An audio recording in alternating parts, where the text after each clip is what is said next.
Los ataques de Hamás, la guerra en Gaza y ahora la escalada con Irán. En Israel la población vive en un estado de tensión sin precedentes desde hace más de un año y medio. Una sociedad que incluye a judíos y palestinos que probablemente transitan el momento más oscuro, polarizado y difícil de su coexistencia, de su convivencia en el territorio israelí. Sin embargo, en medio de la violencia hay quienes no se rinden y siguen apostando por el diálogo, la solidaridad y la paz. Uno de ellos es el médico y politólogo Dani Filk, miembro fundador del movimiento Standing Together, a quien vemos en pantalla. Standing Together es una plataforma judeo-árabe que promueve la convivencia, la justicia social y el fin del conflicto. Desde multitudinarias manifestaciones hasta redes de apoyo humanitario, su trabajo busca algo que muchos hoy consideran imposible, que es mantener la humanidad en tiempos de guerra. Señor Filk, gracias por cedernos parte de su tiempo. Muchas gracias a ustedes. Quiero empezar con una pregunta más bien personal. Sé que está en una situación difícil, acaba de salir del búnker porque sonaron las alarmas. Y quisiera que me cuente qué lo llevó concretamente a ser miembro fundador de Standing Together hace 10 años y cómo se encuentra hoy con la situación actual. Bueno, para mí el activismo, la fundación de Standing Together y el activismo de Standing Together era la continuación de activismo anterior en partidos de la izquierda israelí. Fui miembro de la dirección y también presidente de la Organización Médicos por los Derechos Humanos en Israel, o sea que en ese sentido era una continuación. La idea de Standing Together era y sigue siendo crear un movimiento político no partidario judeo-árabe que tiene tres columnas ideológicas. Uno es la lucha por la paz y en contra de la ocupación por Israel de Cisjordania y la Franja de Gaza. El segundo es la lucha por una democracia igualitaria y en contra del racismo dentro de la sociedad israelí, o sea, luchando por la igualdad tanto individual como colectiva de judíos y árabes palestinos ciudadanos de Israel. Y la tercera, como usted lo dijo, la lucha por la justicia social, por una sociedad donde el producto del trabajo común se divide en una forma más igualitaria. Y entonces para mí la creación de Standing Together era la continuación de ese activismo, por supuesto, en el momento, o sea, a partir del 7 de octubre, todo se hace más urgente, a veces también más difícil, pero yo creo que lo que justamente el activar, el ver la predisposición de los 3.000 miembros del movimiento a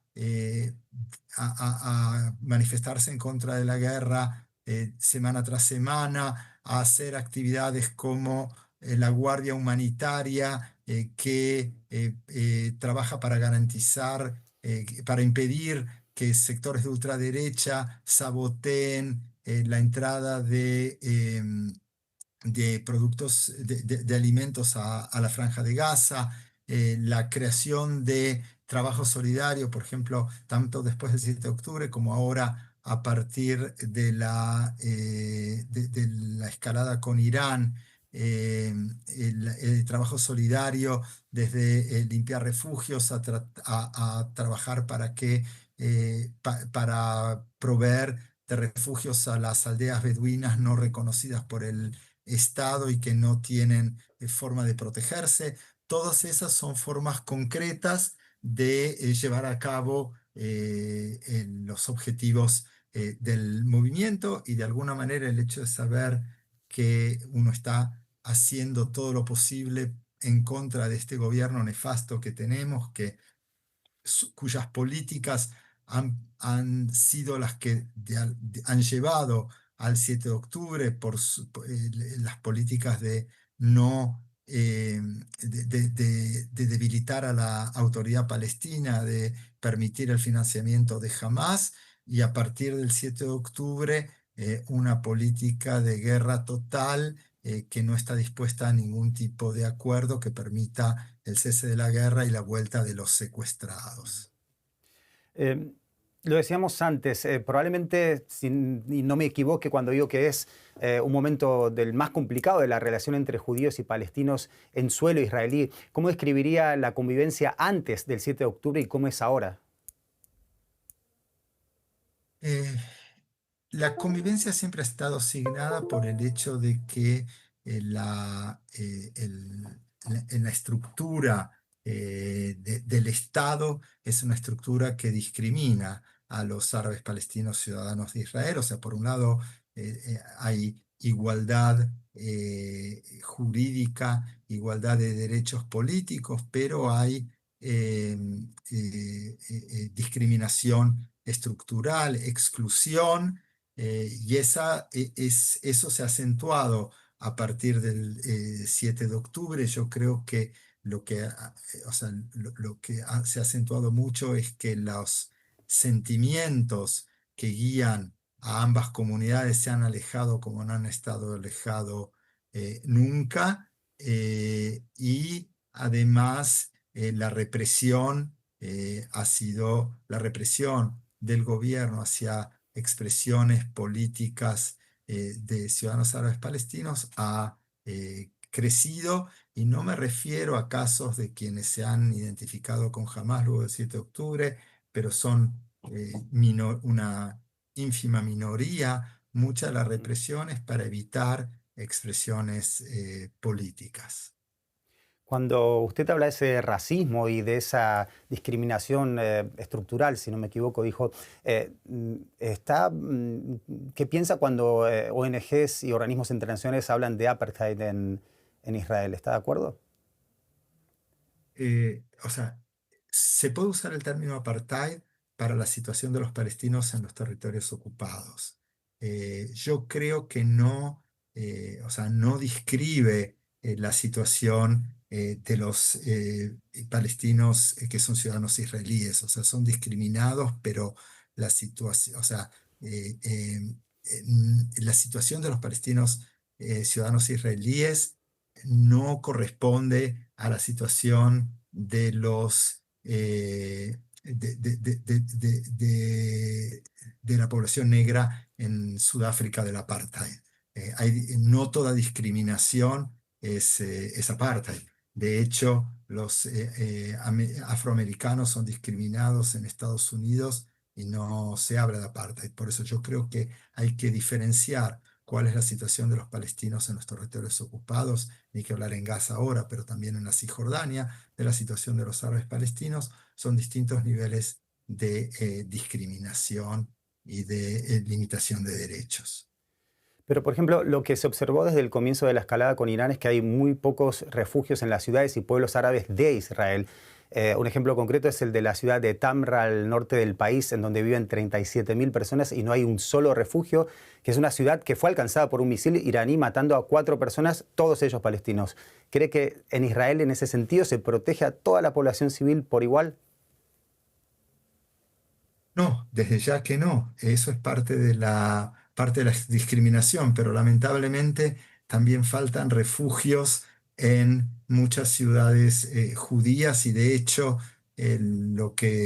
una de las cosas que demostró el misil que cayó en el hospital de Soroka es que tampoco los hospitales están lo suficientemente protegidos, porque los gobiernos encabezados por Netanyahu, que ha sido primer ministro prácticamente sin interrupción desde el 2009 hasta ahora, han elegido invertir en poblaciones en los territorios ocupados, han elegido políticas neoliberales que disminuyeron la inversión pública, y dentro de esa disminución de la inversión pública, la situación de los árabes palestinos ciudadanos de Israel es peor. Mm. Ahora, justamente mi pregunta es un poco, quiero saber qué está pasando con la sociedad en este momento, la convivencia, también con esta escalada, ¿no? Con Irán. ¿Cómo está viviendo la sociedad israelí en su conjunto esta escalada? Bueno, también aquí hay una diferencia, por lo menos una encuesta que fue publicada hace un par de días muestra que en ese sentido las opiniones de judíos y palestinos, ciudadanos de Israel, son muy diferentes. Hay una mayoría de los ciudadanos judíos que consideran, no es o sea, mi postura no es esa, pero estoy describiendo Ujú, cuál es el resultado de la encuesta, que hay una mayoría de judíos israelíes que consideraban que no quedaba otra opción que atacar a Irán, mientras que la gran mayoría de los ciudadanos árabes palestinos no consideraban eso. Yo soy de la idea de que el ataque no era necesario, no era imprescindible, no por una defensa del régimen iraní, que es un régimen basado en la fuerza y en la opresión de sus propios ciudadanos, que ha ido a guerras como la guerra de Irán-Irak con 1 millón de muertos, o sea, no por eso, sino porque el, no, la guerra sirve más a los, o sea, eh, eh, estoy convencido de que había otras formas de lograr, de evitar la carrera armamentística desde el punto de vista de Irán. De alguna manera, en este momento tienen un mayor incentivo para llegar a armamento nuclear debido al ataque israelí. Y ujú, además creo que o sea, es un gobierno, el gobierno israelí es un gobierno que está, digamos, dedicado, que parte de su visión es una idea de una guerra eterna, eh, por una combinación de intereses políticos inmediatos y de ideología. Intereses ujú, políticos inmediatos, porque por lo menos hasta el momento del comienzo de la guerra y desde el 7 de octubre las encuestas mostraban en forma consistente que esta coalición de gobierno perdería las elecciones, y la guerra constante es una manera de que no haya elecciones. Eso por un ujú, lado, y por el otro lado porque es parte de su visión de mundo. Netanyahu dijo hace varios años que Israel tenía que vivir por la espada para toda la eternidad. O sea, es una concepción en la cual el uso de la violencia armada es un elemento básico de la política, y además la creencia de que no haya, de que esa es la única forma posible de existir. Eh, ujú. y en ese sentido, bueno, es una política que es nefasta, por supuesto, para la población palestina en Gaza, pero también de últimas para los israelíes. Antes hablaba usted de la Cisjordania ocupada, de las políticas de Netanyahu, que desde que volvió al poder en 2022 y más aún después de los atentados del 7 de octubre, se está llevando a cabo la mayor expansión de asentamientos judíos considerados ampliamente ilegales según el derecho internacional. Cuando usted ve las acciones de los colonos y la connivencia del ejército israelí que denuncia a ONGs y organismos internacionales, ¿qué piensa? Bueno, eh, lo que pienso, nosotros por supuesto estamos en contra. Parte de nuestra actividad es también tratando de defender a comunidades palestinas de la violencia de los colonos. O sea, yo creo que la violencia de los colonos es parte de una combinación fatal de nacionalismo, fundamentalismo religioso y racismo, y que es fruto también de tantos años de establecimientos de ocupación en la Cisjordania. eh, y sí, o sea, es parte, pero es paradójico porque hay que tener en cuenta que, por un lado, el número de asentamientos ha aumentado, pero como lo ha mostrado el doctor Shaul Arieli, que es probablemente uno de los mayores expertos en Cisjordania y en el movimiento de los colonos. De hecho, no aumenta la población colona, lo que hacen es crear establecimientos nuevos, con muy poca gente, con la idea de crear una estructura que impida el día de mañana la retirada israelí, pero lo interesante es que no hay israelíes que quieran ir a vivir a los territorios, salvo un grupo relativamente pequeño de fanáticos nacionalistas religiosos. Desde la vuelta de Netanyahu al poder, el gobierno fue corriéndose cada vez más hacia una derecha cada vez más extrema. ¿Ese movimiento está en sintonía con la sociedad israelí? No, o sea, lo que usted dice es tal cual. De hecho, el gobierno era una combinación de cuatro tipos de partidos de derecha, de los cuatro de derecha radical. El Likud, el partido mayoritario, era un partido radical populista de derecha, similar al radicalismo populista, no popular, perdón, radical populista de derecha, similar al populismo radical de derecha europeo. eh, eh, un partido fundamentalista religioso, un partido clerical fascista y un grupo que no tiene un referente partidario, pero que tiene sí referentes intelectuales y en think tanks en la sociedad civil, que representa un conservadorismo nacionalista. Pero lo que pasa es que a partir del 7 de octubre, el partido Likud, que es el partido más grande en la coalición de gobierno, que es el partido de Netanyahu, ha ido derechizándose aún más y está en un claro proceso de transición de ser un partido populista radical de derecha a ser un partido de corte neofascista. Mm. Volviendo a Gaza, no nos podemos olvidar de Gaza. ¿Cómo denominaría lo que está ocurriendo en el enclave palestino hace más de un año y medio? O sea, es una guerra que ha llevado a niveles terribles de muerte y destrucción, y esos niveles de muerte y destrucción han empeorado todavía mucho más a partir de la ruptura del acuerdo que se firmó. O sea, el gobierno no estaba interesado. Ese acuerdo tenía 3 etapas. La segunda etapa implicaba el cese de fuego y el final de la guerra. Como les dije antes, el gobierno no está interesado en el fin de la guerra.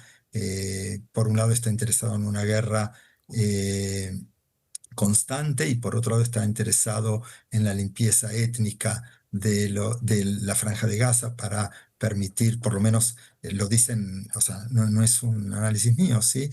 Lo Ujú. dicen ministros del gobierno, que ellos están interesados en que vuelvan las colonias judías a la Franja de Gaza que existían antes de la retirada de Gaza durante el gobierno de Ariel Sharon en el 2005-2006, y de hecho, para eso, pero no solamente la vuelta de esos asentamientos, sino quieren colonizar toda la Franja de Gaza con la expulsión de los palestinos. Esa es una de las metas de sectores importantes del gobierno, no solamente dentro del partido clerical fascista y del partido fundamentalista religioso, sino también dentro del Likud, como les dije, el partido más importante en el gobierno.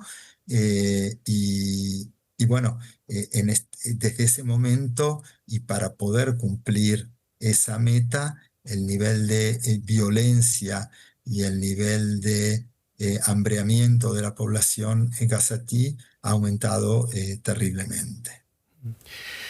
Sí, también escuchamos durante todo este tiempo declaraciones tanto del gobierno de Netanyahu, pero también, por ejemplo, escuchamos también al presidente Isaac Herzog sugiriendo que entre los más de 2 millones de palestinos de Gaza no existe una sola persona inocente. Ustedes hablan mucho de rehumanizar el discurso de Standing Together. ¿Cree que el ciudadano promedio israelí ve al palestino como un semejante? Yo creo que hay sectores que no, obviamente. Eh, Pienso que el 7 de octubre y ciertas características bárbaras del ataque del 7 de octubre eh, generaron una especie de círculo vicioso entre miedo y deshumanización del otro. Los años de proyecto colonial en los territorios ocupados y en la Franja de Gaza, como todos los proyectos coloniales, están basados en la deshumanización del otro. Eh, yo creo que de a poco está empezando un proceso también de rehumanización.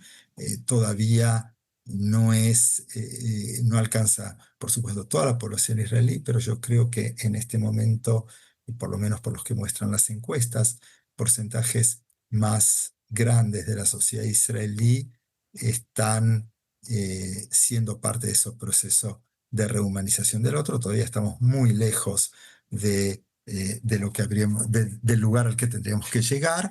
Y además, como usted dijo antes, hay una brecha muy grande entre la postura del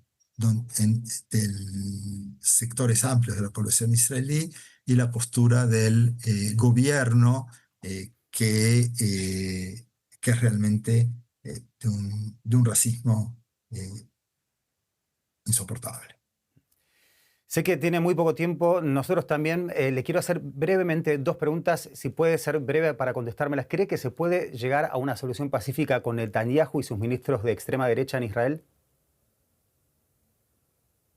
O sea, lo mejor que podemos aspirar con Netanyahu y el gobierno de derecha es un alto el fuego, poner fin a la guerra. Este gobierno obviamente no es absolutamente incapaz y no está interesado en hacer lo que hace en dar los pasos que hacen falta para un proceso de paz que sea más duradero. Y bueno, por eso hay que luchar políticamente para que en las próximas elecciones esta gente que es responsable de tanta muerte no vuelva al gobierno.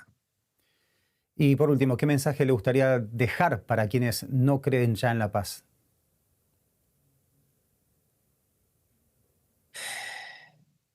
Eh, Mi mensaje es que de hecho no hay alternativa.